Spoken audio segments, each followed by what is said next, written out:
teve um amadurecimento da concepção do que é arte, do que é cultura, de modo geral. Antes, livros que tinham autores clássicos eram só para intelectuais, o rap e o funk eram marginalizados, e a HQ também era um desses produtos culturais que era tido como algo infantil, algo só para um público seleto, que eram os nerds. E hoje já não, hoje teve um amadurecimento de que não, histórias em quadrinhos é arte, é expressão, é comunicação, é uma forma de entretenimento super válida de ser consumida, né? E eu acho que grande parte desse amadurecimento se deve ao cinema, principalmente. Eu acho que não tem como desvincular hoje a história do quadrinho do cinema. Claro, isso é a parte dos heróis, né? Não tem como desvincular as HQs de heróis do cinema. E tudo isso eu acredito que se deva à Marvel, principalmente, embora a DC tenha assim, produções muito fortes, né? Muito grandes e pode ser boas. Mas a Marvel teve um planejamento muito anterior ao lançamento do primeiro filme, lá em 2008 ainda, e um planejamento que se segue ainda, eu acho que no mínimo por mais uma década. Então, eu acho que o cinema foi o grande turntable das HQs dessa década, digamos assim. Eu acredito que um dos fatos seja assim, a questão da indústria do cinema ter influenciado diretamente. Eu, por exemplo, Homem de Ferro foi um personagem que eu comecei a consumir nos quadrinhos depois que eu vi alguns filmes no cinema, que é um personagem que eu não consumia e não conhecia diretamente. A partir do momento que essa empatia que eu tive na tela, eu comecei a fazer o caminho inverso, partir para os quadrinhos para conhecer mais o personagem. Existem muitas mídias que são baseadas nos quadrinhos. A gente falou, a Marvel tem podcast, a Marvel tem canal de TV, a Marvel tem estúdio de cinema, a Marvel tem uma rádio, né? E não só a Marvel, várias outras editoras e publicações têm também outros materiais nesse sentido. E o multimídia das HQs não foi só a partir das editoras. Foram muito de pessoas, fãs, que começaram a produzir numa tentativa de traduzir as HQs para quem não estava inserido nesse universo. Tem uma influência muito grande do cinema, dos games, dessas outras mídias que a gente está tendo acesso agora, que nos levam aos quadrinhos. Porque, por exemplo, se tu vai lançar um filme como Capitão América Guerra Civil, as pessoas querem ler o quadrinho da Guerra Civil para saber o que aconteceu. Mesmo que saiba que é uma mídia diferente, que vai ser adaptado, que não vai ser a mesma coisa, mas tem essa ligação, sabe? As pessoas têm essa coisa afetiva, eu quero ler, eu quero saber o que aconteceu. E a venda de quadrinhos em si é um negócio que, por mais que as vendas físicas sejam ainda difíceis, e no Brasil a gente tem uma relação bem diferente da dos Estados Unidos. No Brasil os quadrinhos são muito caros, eles são extremamente dispendiosos, é muito difícil tu manter uma coleção de quadrinhos e seguir comprando, porque eles simplesmente custam muito caro, sabe? Tu tem que ter um poder aquisitivo muito grande para continuar comprando, para manter uma coleção. E a gente teve muitos casos de editoras que começaram a lançar coleções e faliram no meio e largaram, ou muitos quadrinhos que não chegaram a ser traduzidos e lançados aqui, ou que quando são traduzidos e lançados aqui tem muitos problemas de tradução e de imagem, enfim. E também em relação ao mercado dos Estados Unidos, em que os quadrinhos são um pouco mais baratos, o povo americano agora já lê bastante quadrinhos no digital. Então eles acabam comprando, assinando essas revistas para ler no tablet, ou ler no celular, ou ler no computador. E é um negócio que no Brasil ainda é muito fraco. A gente tem o Social Comics, que é uma espécie de Netflix de quadrinhos, que é uma plataforma brasileira que tem muitos quadrinhos, é muito legal. Tu paga uma assinatura mensal de um valor e tu pode ler tudo que tem na plataforma. Eu cheguei a usar durante alguns meses, assim, é muito legal, só que é aquela coisa, tu tem que ter o hábito de ler no digital mesmo.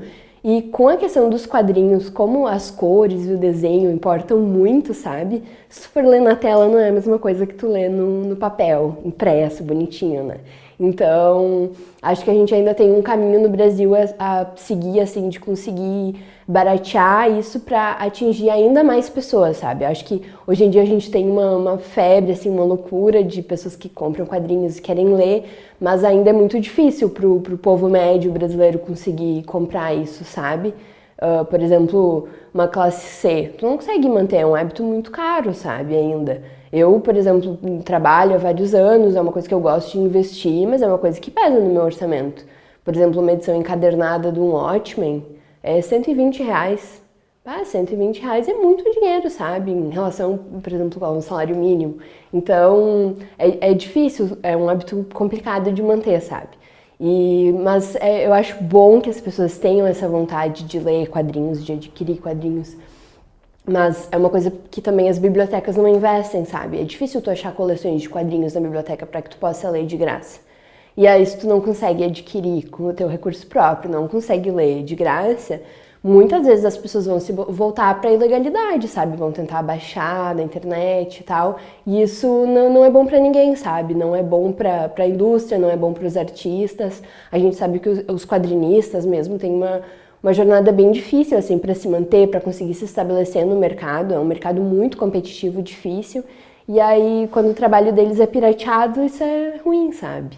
A mudança do consumo dos quadrinhos mudou pelo cinema, pelo amadurecimento cultural e social, e porque antes quem liam eram crianças ou pessoal adulto que realmente tinha um apelo mais forte pelas HQs.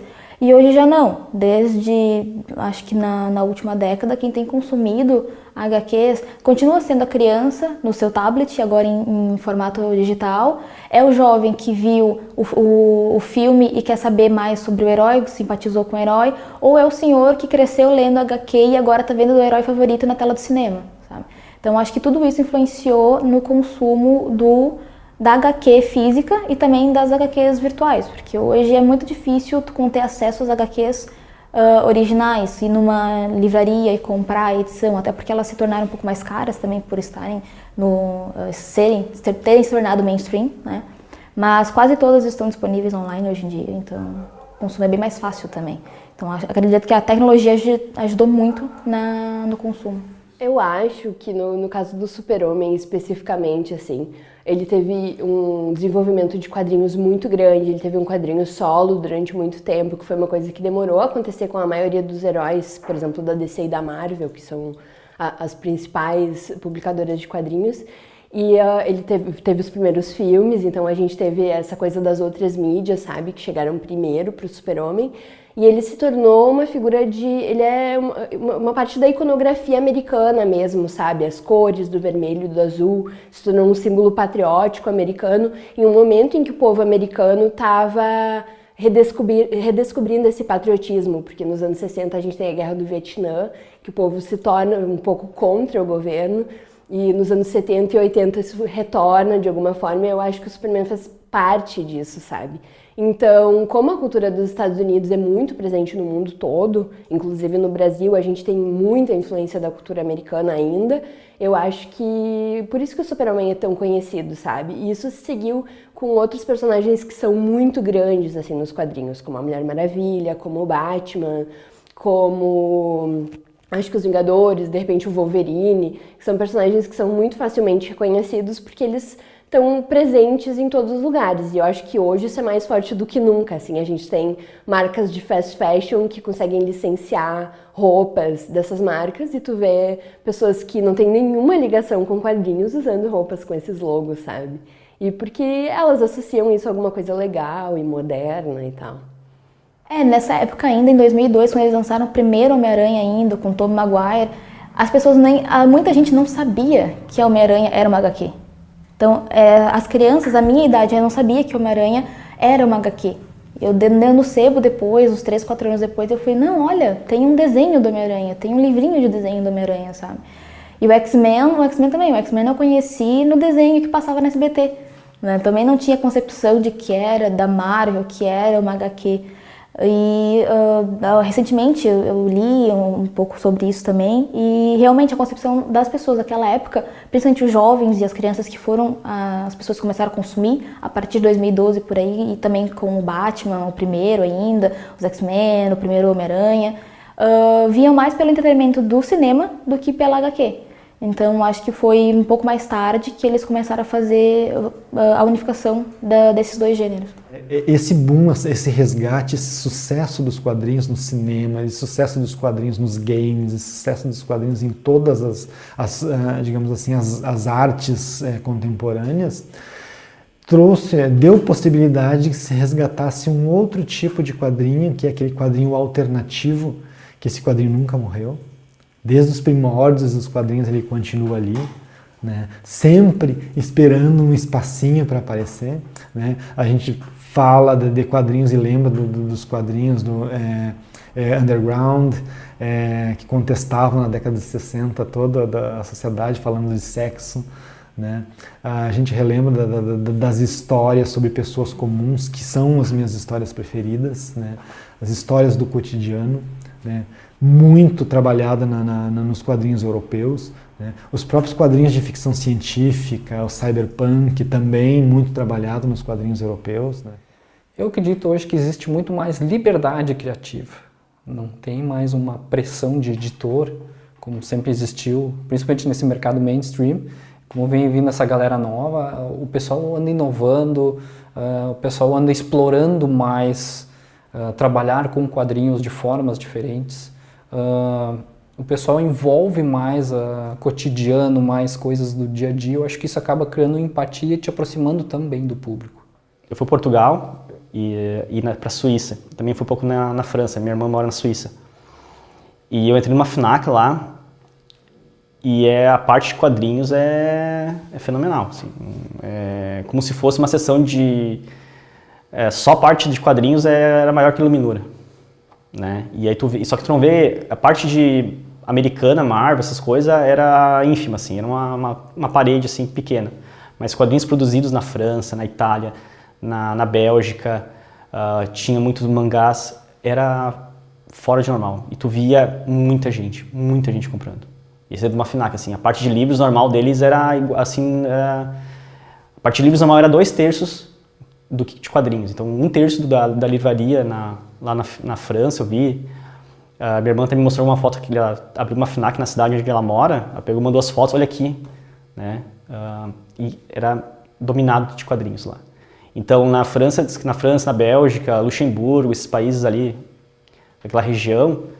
menos a Alemanha ali, mas a região mais ali franco-belga ali, a cultura é ler quadrinhos. Então, Tintin, Asterix, outras obras mais ficcionais ou contemporâneas, que é normal tu estar numa livraria e tu ver senhoras de 60 anos de idade com um bolo de quadrinhos, assim, sabe? E os desenhistas, escritores, eles são mais aguardados são como os artistas lá, tipo pintores de quadros, grandes escritores. E às vezes eles têm poucas obras publicadas no ano, mas é porque eles gostam de esmero, tem um trabalho editorial muito forte. Então, parece que eles fazem as coisas para se tornarem um clássico. É diferente do americano, um pouco japonês, que tem tem um processo de produção muito mais rápido, tem que vender mensalmente, tem que toque de caixa. Eles não. É como se fosse a paixão deles por cinema. Eles fazem as coisas com mais amor, com mais emoção e tal. É o trabalho deles, assim, sabe? Produções da França, da Espanha, nos Estados Unidos também, Inglaterra, se a gente pensar em caras como Alan Moore. Poxa, assim, é uma coisa densa mesmo, e os quadrinhos permitem entrar em níveis que uma literatura somente escrita não entra. Então, na verdade, tem um potencial nos quadrinhos que, em certos momentos, ele é muito maior que a própria dita literatura clássica, que às vezes a academia rejeita. Hoje é muito mais fácil a gente conseguir encontrar grandes obras de autores franceses, de autores belgas, né, de autores mexicanos. Então a gente tem essa possibilidade também com o quadrinho digital, né, com os webcomics. A gente conseguiu ver trabalhos de outras pessoas em outras partes do mundo, né, no próprio Oriente, né, também o grande boom dos mangás, né, que é a história em quadrinhos japonesa, e sua consequente reformulação, que eram os animes, os desenhos animados japoneses, né? O sucesso comercial disso no Brasil, na Europa, no mundo inteiro, né? Também trouxeram um novo ar, um frescor aos quadrinhos, né? Então tudo isso serviu para que outros autores dos quadrinhos indígenas, dos quadrinhos alternativos, pudessem mostrar o seu trabalho. Isso graças também à questão digital, que uma nova ferramenta de produção de quadrinhos possibilitou que quadrinistas que não tinham possibilidade de publicação, que não tinham espaço nas grandes editoras, né, e que não trabalhavam com heróis já consolidados, e sim com histórias cotidianas, né? Essas ferramentas permitiram que esses autores conseguissem um espaço de publicação. Podiam publicar na webcomic, e aí sim muitas editoras viam esses trabalhos e publicavam esses autores. Então, tipo, de guardar histórias antigas e tudo mais. Eu vejo isso no meu pai, por isso eu tenho um afinco mais por histórias, e tentar conhecer histórias, porque isso é conhecimento que tu vai passar pra tua vida, é o teu legado. Então, boa parte do que eu compro de quadrinhos, que eu vejo que fizeram a minha pessoa e tudo mais, por histórias, que me formaram como pessoa, é o legado que eu tô tentando deixar, não pra mim, não só pro meu filho, quem sabe, ou pra outras pessoas. E, tipo, isso que o quadrinho tentou me passar, as histórias, assim, sabe? E os escritores de quadrinhos. É dar essa alma do conhecimento e passar. Ter um escapismo, assim, sabe, da realidade. Porque às vezes não é tão legal a realidade quanto a gente pensa, né? Mas tem que viver nela, a gente tem que viver da melhor forma. Coisas mais simples. Depois que eu tive meu filho, o mundo eu enxerguei de uma maneira diferente. E eu comecei a ler quadrinhos ou ver séries de maneira diferente. E aí isso fica bem mais legal, bem mais emocionante. Então, sim, é legal ter quadrinhos com aventura para se divertir, mas também é legal que esses quadrinhos falem de alguma coisa a mais. Ou seja, eu posso assistir Os Vingadores no cinema baseado em quadrinhos, eu posso ler a história dos Vingadores em quadrinhos do X-Men, mas saber que ali dentro tem sim uma questão muito legal falando de gênero, falando de raça, né? Falando de temas que normalmente a gente não teria oportunidade de falar. Então, os quadrinhos hoje eles dão possibilidade das pessoas falarem sobre isso. Por isso que não dá para dizer que quadrinho é coisa de criança. Também é, né? Mas também é um elemento de transformação.